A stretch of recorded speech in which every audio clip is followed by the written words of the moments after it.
آپ اندازہ لگائیں آقا علیہ السلام کے جد حضرت ابراہیم علیہ السلام پر احسان کیا ہے جبرائیل میں، اس وقت احسان کیا ہے، آفر دی ہے، پوچھا ہے جب نمرود ابراہیم علیہ السلام کو آگ میں ڈال رہا ہے۔ ایسا یہ نہیں ہے، اس احسان کا بدلہ آقا علیہ السلام نے چکایا سدرۃ المنتہا پہ۔ تو مجھے آپ یہ بتائیں کہ میرے آقا حضور نبی کریم صلی اللہ علیہ وسلم نے اپنے چچا کا احسان کا بدلہ چکایا یا نہیں چکایا؟ جد کا، اپنے جد ابراہیم علیہ السلام کے احسان کا بدلہ چکایا یا نہیں چکایا؟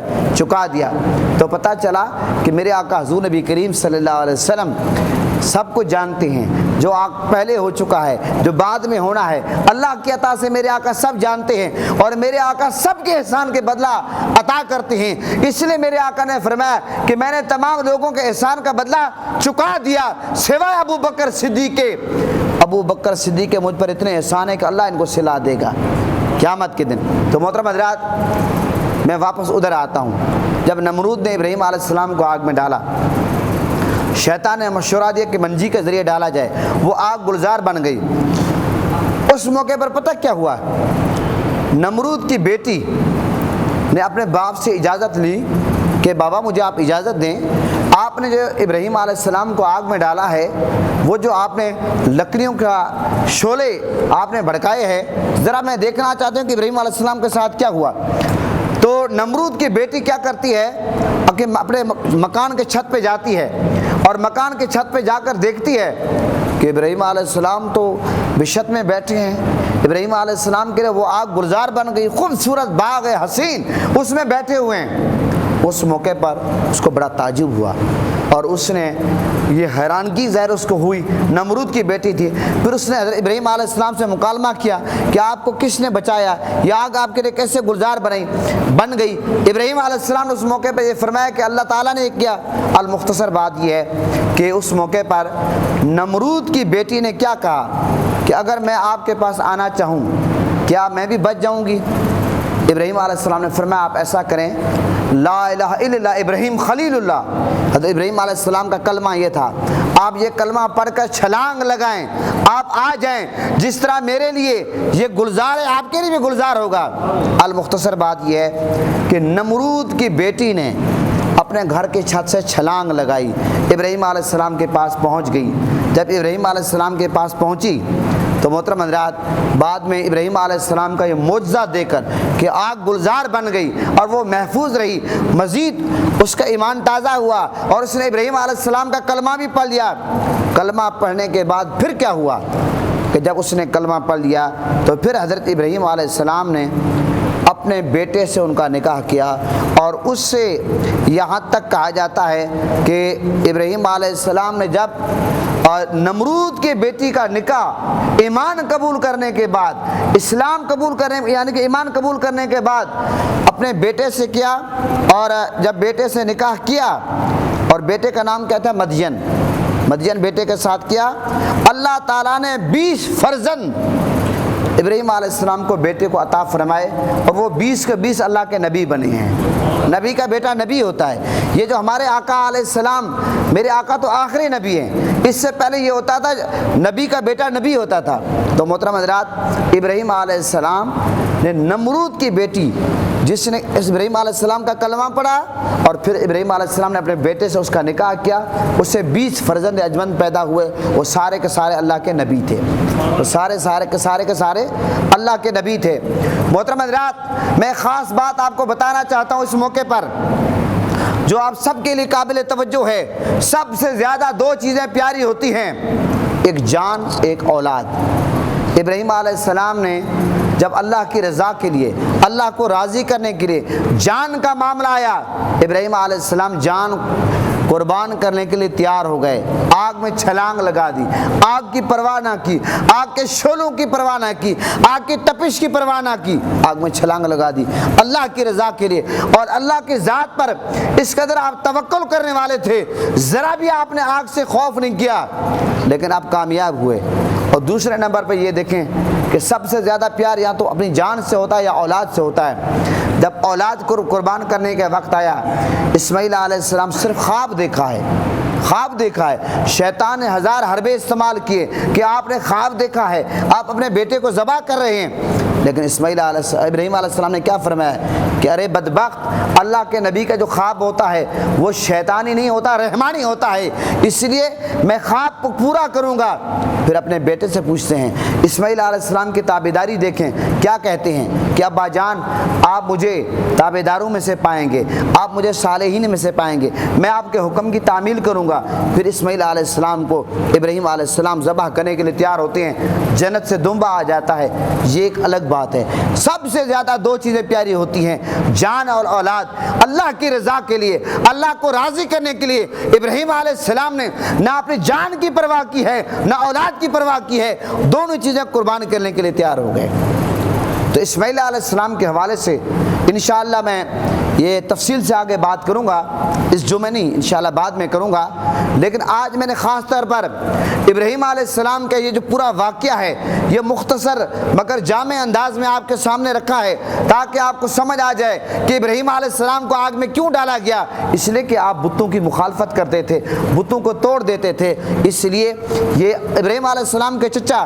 یہاں پر ایک بات میں خاص بتانا چاہتا ہوں، بہت سارے لوگوں کے دماغ میں ایک بات آتی ہے کہ معاذ اللہ ابراہیم علیہ السلام کے والد مسلمان نہیں تھے۔ ایک بات ذہن نشین کر لیں، عرب کا ایک کلچر تھا، عرب میں جو چچا تھا اس کو والد کہتے تھے، چچا کو کیا کہتے تھے؟ والد کہتے تھے، بابا جان کہتے تھے۔ یہ ایک عرب کا کلچر ہے۔ اب بھی آپ جائیں کہ بلوچستان میں، سندھ میں بہت سارے ایسے علاقے ہیں جو چچا کو کہتے ہیں دادا جی کہتے ہیں۔ اب چچا جو ہوتا ہے وہ دادا جی تو نہیں ہوتا۔ میں ممبر میں بیٹھا ہوں، ہمارے علاقے میں ہم خود جو میرے چچا ہیں، میرے والد کے بھائی ہیں، ہم ان کو دادا جی کہتے ہیں۔ اب یہ کچھ ایسے کلچر ہوتے ہیں جو شروع سے چلے آ رہے ہیں، تو وہ ہر گھر کا ایک مہر ہوتا ہے۔ عرب کا یہ کلچر تھا، جو چچا ہوتا تھا اس کو باپ کہتے تھے۔ دراصل ابراہیم علیہ السلام کے والد کا نام کیا ہے؟ تارخ ہے۔ تو ابراہیم علیہ السلام کے جو والد تھے وہ اللہ تعالیٰ کو ماننے والے تھے، وہ بتوں کی پوجا کرنے والے نہیں تھے، اللہ تعالیٰ کو وحدہ لا شریک ماننے والے تھے۔ لیکن ابراہیم علیہ السلام کے جو چچا تھے جن کا نام آزر تھا، وہ کیا تھے؟ وہ بتوں کے پجاری بھی تھے اور ساتھ بتوں کو تیار کرنے والے تھے، اور اسپیشل وہ آپ یوں سمجھے کہ وہ خاص اسپیشل تھے اس حوالے سے، بت تیار کرنے کے حوالے سے۔ اور آپ تیار جب بت کرتے تھے، ابراہیم علیہ السلام کے چچا آزر کہتے تھے جاؤ کہ مارکیٹ میں بیچ کر آؤ، لیکن ابراہیم علیہ السلام تو ان کی نہیں بیچتے تھے، کیونکہ بت اس وقت تک نہیں بکتے تھے جب تک بتوں کی مارکیٹ میں تعریف نہ کی جاتی تھی، وہ بکتے ہی نہیں تھے۔ اس لیے ابراہیم علیہ السلام نے اپنا چچا، جو ان کا چچا ہاتھوں سے بت تیار کرتے تھے، ان کی مخالفت کرتے تھے۔ تو یہ بات میں نے واضح کر دی کہ ابراہیم علیہ السلام کے والد کا نام کیا تھا؟ تارخ، کیونکہ آقا علیہ السلام کا فرمان ہے کہ میں پاک پشتوں سے پیدا ہوں، پاک پشتوں سے پیدا ہوں۔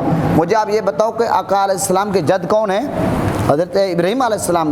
جب آقا علیہ السلام نے خود فرما دیا میں پاک پشتوں سے پیدا ہوں، تو یہ کیسے ممکن ہے کہ ابراہیم علیہ السلام کے والد مسلمان نہ ہوں؟ اس لیے وہ موحد تھے، اللہ کو ماننے والے تھے، اللہ کو وحدہ لا شریک ماننے والے تھے۔ یہ بات آپ کو سمجھ آ گئی؟ اس بات کی وضاحت کرنا ضروری تھا۔ ایک اور بات میں آپ کو بتاؤں، جب ابراہیم علیہ السلام کو آگ میں ڈالا گیا، اس موقع پر یہ جو چھپکلی ہے اس میں آگ میں پھونک مارنا چاہیے۔ مجھے آپ یہ بتائیں، آگ کچھ اب اتنے آگ کے شعلے تھے، چھپکلی نے آگ کو پھونک ماری، اس موقع پر یہاں تک کہتے ہیں کہ چڑیا اپنی چونچ میں پانی لے کر آئی، آگ بجھانے کی کوشش کی۔ اب مجھے آپ یہ بتائیں، کیا چھپکلی کے پانی پھونک مارنے سے آگ نے تیز ہونا تھا؟ تیز نہیں ہونا تھا۔ اور کیا چڑیا کے چونچ میں پانی لے آنے سے آگ نے بجھنا تھا؟ نہیں بجھنا تھا۔ لیکن بات یہ ہے کہ یوسف علیہ وہ جو بڑھیا گئی ہے، اس نے کہا میں یوسف علیہ السلام کے خریداروں میں میرا نام آ جائے، ایسے ہے یا نہیں ہے؟ خریداروں میں نام آ جائے۔ لیکن چڑیا جو ہے، چڑیا کا نام گستاخوں میں نہیں آیا، اور جو چھپکلی ہے اس کا نام گستاخوں میں آ گیا۔ اس لیے حدیث میں آتا ہے یہ جو چھپکلی ہے، جو بندہ پہلی ضرب سے اس کو مار دے اس کو زیادہ ثواب ملتا ہے، جو دوسری ضرب سے اس کو مارے اس سے کم ثواب ملتا ہے، جو تیسری ضرب سے مار دے اس سے کم زیادہ ملتا ہے۔ یعنی کہ چھپکلی کو پہلی ضرب سے اگر آپ مار دیں تو زیادہ ثواب ملتا ہے۔ کیوں؟ کہ چھپکلی نے ابراہیم علیہ السلام کی گستاخی کی ہے۔ وہ جو نمرود ابراہیم علیہ السلام کا گستاخ تھا اس کا ساتھ دیا ہے، آگ کو بھڑکانے کی کوشش کی ہے، آگ کو تیز کرنے کی کوشش کی ہے۔ حالانکہ آگ نے تیز ہونا نہیں تھا، لیکن اس نے اپنی اوقات دکھائی ہے، اپنا شمار گستاخوں میں کیا ہے۔ تو قیامت تک یہ حکم ہے کہ جہاں بھی چھپکلی نظر آ جائے اس کو مار دو۔ چھپکلی اگر آپ کو کہیں گھر میں دفتر میں نظر آ جائے، چھپکلی کو مارنے کا حکم ہے۔ آپ میری بات سمجھے ہو؟ پوری نسل کو مارنے کا حکم ہے، چڑیا کو مارنے کا حکم نہیں ہے، کیونکہ چڑیا اپنی چونچ میں پانی لے کر گئی۔ ابراہیم علیہ السلام کو جس آگ میں ڈالا گیا اس نے آگ بجھانے کی کوشش کی ہے، چھپکلی نے آگ لگانے کی کوشش کی ہے۔ تو آپ کو پتہ چل گیا۔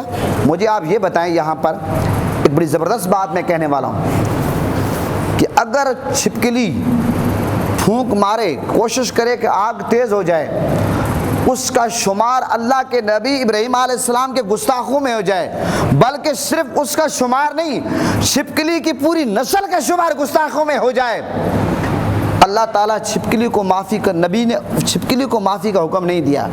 اگر آج ہمارے نبی جو ابراہیم علیہ السلام کے بھی نبی ہیں، جو آدم علیہ السلام کے بھی نبی ہیں، جو موسیٰ علیہ السلام کے بھی نبی ہیں، جو عیسیٰ علیہ السلام کے بھی نبی ہیں، جو تمام انبیاء کے سردار ہیں، جو تمام انبیاء کے امام ہیں، اگر کوئی بندہ ہمارے نبی کی شان میں گستاخی کرے اور مسلمانوں کا پسینہ بھی نہ چھوٹے، مسلمانوں کے ایک قطرہ خون کا بھی نہ بہے، مسلمانوں کو احساس بھی نہ ہو، تو مجھے آپ یہ بتائیں پھر ہماری غیرت کہاں ہے؟ ہمیں یہ سوچنا چاہیے۔ یہ میرا استدلال ہے، آپ سوچیں۔ اگر چھپکلی نے پھونک ماری، قیامت تک یہ حکم ہے جہاں بھی آپ کو چھپکلی نظر آئے اس کو آپ مار دیں، آپ کو ثواب ملے گا، گناہ نہیں ملے گا۔ چڑیا کو مارنے کی اجازت نہیں ہے، اس لیے وہ چونچ میں پانی لے کر گئی ہے۔ تو محترم حضرات، پتہ چلا کہ آج اگر فرانس کا کوئی ہو، کوئی انڈیا کا ہو، اگر وہ نبی کے شان میں گستاخی کرتا ہے، ہم نے یہ نہیں دیکھنا کہ وہ کتنے پیسے والا ہے، ہم نے یہ نہیں دیکھنا کہ مالی طور پر ہمیں کتنا نقصان ہوگا، ہم نے یہ نہیں دیکھنا کہ ہمارا ویزا کینسل ہو جائے گا، ہم نے یہ نہیں دیکھنا کہ ہماری انٹری بند ہو جائے گی، ہم نے یہ نہیں دیکھنا کہ انڈیا سے ہمارے تعلقات خراب ہو جائیں گے، ہم نے یہ نہیں دیکھنا کہ نقصان کیا ہوگا، کیونکہ ہمارا سارا معاملہ، ہمارا سارا تعلق اللہ اور اس کے رسول سے ہے۔ اللہ اور اس کے رسول کا تعلق پہلے ہے، دنیا کے سارے معاملات تعلقات بعد میں ہے۔ ہم نے سب سے زیادہ ترجیح، اہمیت اللہ اور اس کے رسول کے تعلق کو دینی ہے۔ تو محترم حضرات، اس لیے ہمیں سوچنا چاہیے کہ اگر چھپکلی اللہ کے نبی کی گستاخی کرے اس کو قیامت تک مارنے کا حکم ہے۔ اگر کوئی آخری نبی کی شان میں گستاخی کرے تو اس کے بارے میں کیا حکم ہے؟ اس کے بارے میں کیا حکم ہے؟ من سب نبیًا فاقتلوہ، گستاخ رسول جہاں بھی ملے اس کو پھاڑ کر رکھ دو، چیر کر رکھ دو۔ آپ میری بات سمجھے؟ اس کا قطعی طور پر مطلب یہ نہیں ہے کہ میں یہ کہتا ہوں کہ آپ قانون ہاتھ میں لیں، لیکن ہم سب سے پہلے جو قانون ادارے ہیں ان کو کہتے ہیں کہ قانون کے مطابق کوئی بھی نبی کی شان میں گستاخی کرے آپ ان کو سزا دیں۔ لیکن جب قانون ہونے کے باوجود قانون ایکٹیو نہ ہو، قانون کے مطابق کسی کو سزا نہیں دی جاتی، پھر اداروں کو بھی سن لینا چاہیے۔ گستاخ رسول اس زمین پر نہیں رہ سکتا، وہ چاہے فرانس میں ہو چاہے انڈیا میں ہو، کوئی نہ کوئی غیرت مند ماں کا بیٹا اٹھے گا، اس کو پھاڑ کر رکھ دے گا، اس کو چیر کر کے رکھ دے گا۔ اس لیے کہ اگر اللہ کے نبی کی شان میں ایک چھپکلی بھی گستاخی کرے قیامت تک اس کو مارنے کا حکم ہے، پھر ہماری غیرت کیسے گوارا کرے گی کہ اللہ کے نبی کی شان میں گستاخی کرے، کوئی فلمیں بنائے، کوئی یعنی کہ کارٹون بنائے اور ہم یہاں آرام کی نیند سوئیں؟ یہ ہمارے لیے کسی بھی طور پر ممکن نہیں ہے۔ تو حضرت ابراہیم علیہ السلام کے حوالے سے میں نے تفصیل سے یہ بات آپ کے سامنے رکھ دی ہے۔ انشاءاللہ آگے قربانی کے حوالے سے، حضرت اسماعیل علیہ السلام کے حوالے سے باقی جو 2 جمعے انشاءاللہ ہیں اس پر انشاءاللہ مزید بات ہوگی۔ اسی پہ اتفاق کرتا ہوں، وما علینا الا البلاغ۔ پاکستان کا مطلب کیا؟